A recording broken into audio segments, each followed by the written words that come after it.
friends, today I'm going to do the mid-year book freakout tag. So this is my third year doing this tag and I really enjoy doing it. I honestly kind of can't imagine not doing it at this point. It's always really fun to look back at the end of the year to kind of see how things have potentially changed. Like, you know, I just really love that. And I think so far, yeah, I'm pretty sure that in the past 2 years, not a lot had changed between what kind of my favorite book was and all of that at the mid-year point and then in my top books of the year. There would be very similar books in both of those videos. I feel like this could be, I don't know, but I feel like this could be the first year where it is potentially different. So that's especially fun, but we'll see. I'm just gonna get into the questions. So the first question is the best book you've read so far this year, and honestly, this is something that I've been struggling with all year because I feel like I've read so many different books and I feel like I read so many different genres with just reading so much adult romance that I've been really struggling to rank my favorite books of the year. So for now, I want to say it is A Question of Homes by Brittany Cavallaro, or rather the whole series. I just love the Charlotte Holmes series so much, and just the whole journey. All 4 of those books mean so much to me, and this one was, I think, my favorite in the series. I'm not sure, I need to reread them to really know, but just looking at them all as a whole and then this as a conclusion, I just have so many good and great and wonderful feelings.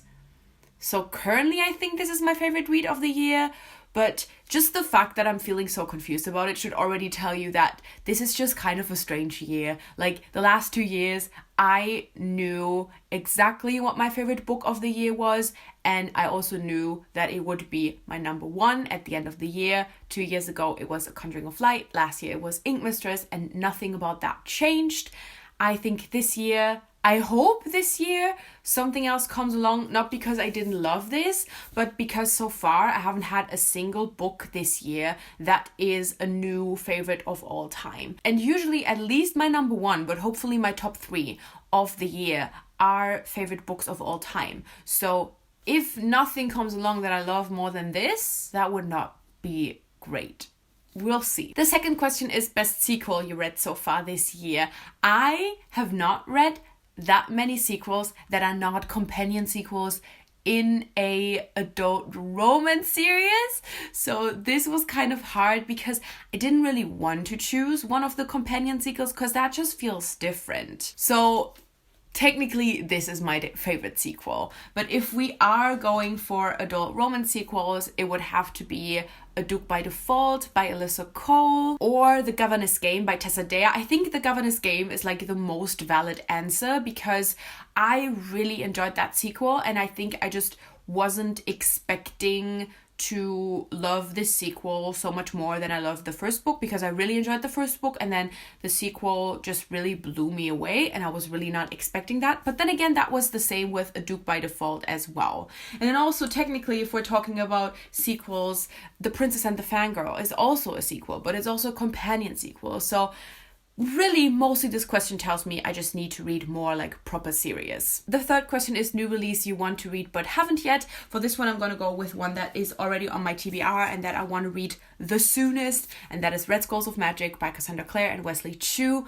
I am almost there, okay? All I need is City of Glass and then I'm finally gonna get to this one. Then we have most anticipated release for the second half of the year. I've decided to exclude books that I own as ARCs. Y'all know I am really fucking excited about Gideon the Ninth, but I'm gonna read that so soon. So I've decided to go with Queen of Nothing by Holly Black, which I feel like is also not a very surprising answer. Although it is kind of surprising for me, remembering how I didn't really love The Cruel Prince. When I wrote this down, I was like, wow, literally, this is one of my top 3 most anticipated releases of the year. And I was just a little bit shocked about it, but I cannot wait for that one. The next one is biggest disappointment, and I definitely had lower ratings than the 2 I'm gonna mention, but these were really what disappointed me the most this year, what I was really looking forward to and thought could be 4 or 5 star reads, and definitely had that basic potential even while I was reading them, but then really did not deliver on the execution, and that is Nocturna by Maya Motain and also The Beholder by Anna Bright. I feel like I've talked about these enough. I have full-length Goodreads reviews for both of those, so I'm gonna leave them in the description if you're interested. But as far as like biggest disappointments, definitely those 2. The next one is biggest surprise, and this is really fun because I feel like I've had quite a lot of surprises this year. One of them was definitely A Duke by Default. Again, I liked the first one, but really wasn't expecting to fall in love with the sequel as much. I just really didn't even think that I could have that many feelings towards a adult romance book. Gonna say that quite honestly, but it just really got me, and I just love that it's so funny as well. Like, it just makes you feel all of the emotions. But another really big surprise, and I cannot really say which one of these books I love more, and that's why I had to include both. I think A Duke by Default was a really big surprise because it was one of the first adult romances that I've read at all. But another one that really surprised me was The Kiss Quotient by Helen Huang, which definitely happened at a time where I had already read a couple of more adult romances, but I was just kind of like enjoying them. But The Kiss Quotient, oh my god, that gave me a lot of feels, and especially because I just kind of loved it from the first to the last second. I really did not think that would happen with The Kiss Quotient, but it did, and I'm so glad. The next question is favorite new to you author, so it can be someone that you've read for the first time this year or a debut author, and for this one of the obvious answers is Brittany Cavallaro. I think that her books will always interest me because what I really enjoyed about this series were the characters, and so I think whatever genre she writes and whatever the story is kind of about, I will always just be interested to read more by her. And then another one is definitely Alyssa Cole, because after reading the Reluctant Royals books and just really loving every single one, I just absolutely cannot wait to check out more by Alyssa Cole. But I feel like in general, a lot of the romance authors that I read this year are definitely ones that I am like now just looking out for the whole time. Tessa Dare, Helen Huang, these are all like authors that I definitely want to read more of their books from, and I'm just really anticipating their new releases. There's not one author that I've read so far this year that was new to me that like became like an actual new favorite author, but who knows, maybe that will happen as well. I mean, another one that really like surprised me and that I definitely think could become a favorite author is Hank Green, but with him it very much depends on what he's gonna write next, where his stories are gonna go, what genre and stuff like that. But he's definitely an author where I see a lot of potential of me loving everything that he writes as well. The next question is fictional crush, and I don't really have fictional crushes anymore. Said this before, one of the reasons is because I read so much YA, but I want to change this question to favorite OTP, because I usually have like a new couple that I just really enjoy reading about and that I just really kind of had a lot of feelings towards during reading the book, or the books in this case, because it could be no other than Jamie and Charlotte from the Charlotte Holmes series. I enjoy their relationship dynamics so much, and I just think that the way Brittany Cavallaro has written those two and their dynamic and just the feelings they have for each other, it's just brilliant. It is absolutely brilliant, and I just really wanted these two just as a relationship to show up in this tag, so I just decided to change the question. And then I'm just gonna be annoying, because for favorite new character, I'm gonna say Jamie from the Charlotte Holmes series. Any questions about how much I love this series anymore? I don't think so. It's clearly a series that I really love, and Jamie is such an interesting, fascinating character. He's such a soft boy, but then he has those violent tendencies. He is just so intriguing, so interesting, and Jamie is just really a character that I want to protect at all costs. I did also really love April from An Absolutely Remarkable Thing, but I feel like that had a lot to do with the audiobook narrator. She really made April such a wonderful character that I just really loved listening to. I feel like I would still like her if I was going to read the book physically, but I definitely think that a lot of why I really love her is due to the narrator. The next question is book that made you cry, and so far it's honestly been pretty tame when it comes to the crying.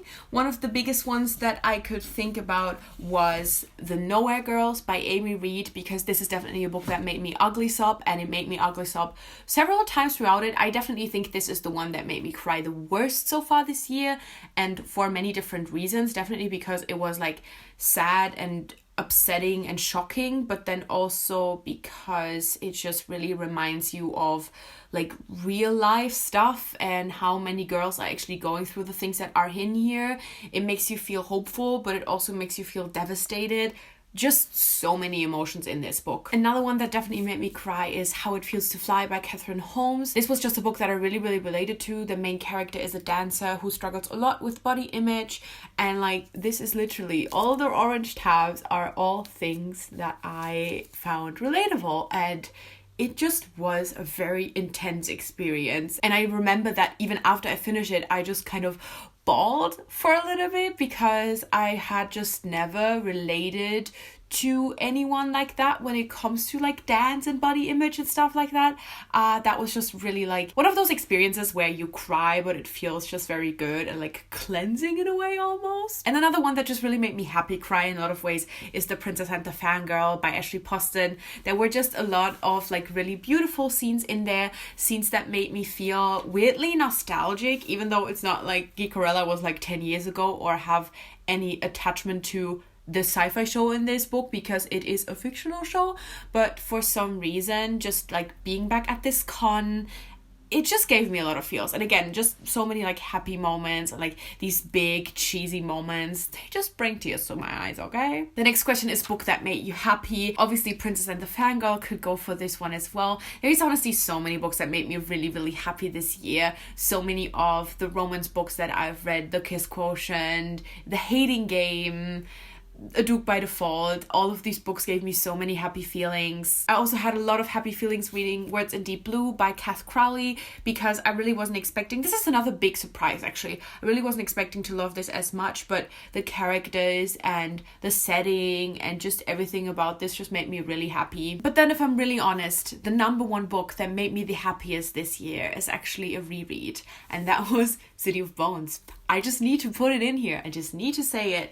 This was such a absolutely wonderful reread, and I was just so happy that I still love this series so much, that I'm still trash for Jace, that I love Clary even more than I did 6 years ago.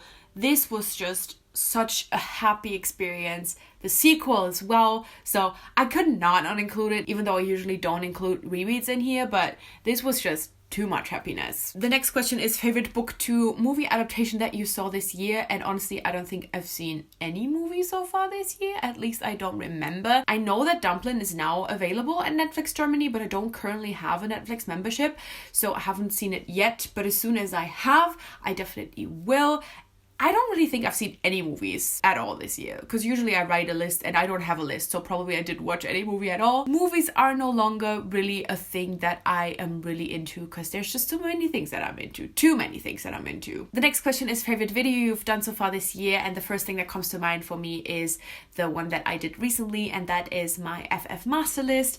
I am just really proud of that video. I'm really happy with how it's been received by a lot of people. It was just so great because like I was really proud of it and I loved putting all of the work into it, but then I feel like I got so much out of it as well because there were so many lovely comments and people sharing it on Twitter and just people being really excited and grateful for me doing it. So it just really felt like all of that work paid off. But another video that I'm really proud of and that I love doing is my Why We Need New Adult discussion, and this is another one that just was very well received, and that just ended up being a really great discussion in the comments.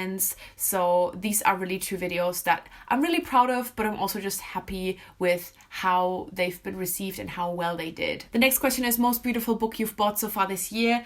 There were definitely quite a lot of beautiful covers that I've bought so far this year, but in the end I decided to go with Sorcery of Thorns by Margaret Rogerson because I just am absolutely obsessed with this. I just love this cover so very much. But honestly, I feel like this year I've bought some really, really stunning covers. So this is the absolute queen of all of the stunning covers that I bought this year so far. Or like even Gut, like Gideon the Ninth is beautiful as well.